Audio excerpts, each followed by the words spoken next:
What has been proven incorrect, but people still believe is true?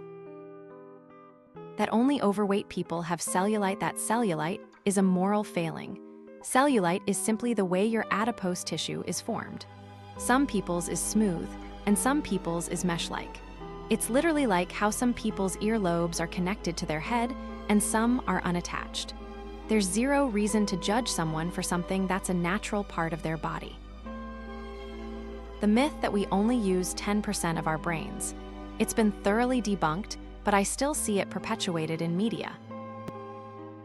There's this myth that some liquors are uppers and other downers. That's not true, they're all depressant. With ticks becoming a more regular concern, a lot of people were led to believe that opossums were tick vacuums. They are not. If you put them in a controlled environment like the study did, they'll eat them. But in the wild where they can choose what to eat, they don't eat many at all.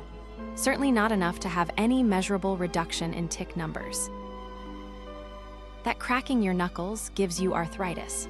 Meanwhile, knuckle crackers have been living rent-free in their joints for decades with no consequences. That MSG causes migraines and is generally harmful. MSG occurs naturally in many foods and is perfectly safe to add to your cooking.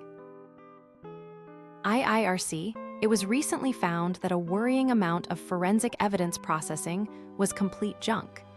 Things like hair analysis and bite mark comparisons are especially dubious. DNA evidence is still considered to be the gold standard, but even that has its issues. Older and less sophisticated DNA tests, for example, compared much smaller genetic sequences, and getting a result back that says a suspect can't be eliminated from the pool of potential contributors is not the same thing as saying, he did it. There are probably dozens, if not hundreds, of people sitting in jail right now who were convicted with the help of such bad circumstantial evidence. Not all of them are innocent either.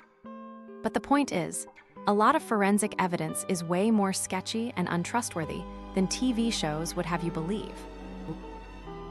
8 a.m. is a good time to start school. Doesn't matter how many times scientists spend grant money doing study after study definitively proving that kids and teenagers especially function best when waking up later, schools absolutely refuse to bump it back even an hour. It has been proven that grades shoot up if school starts even an hour later. Google it.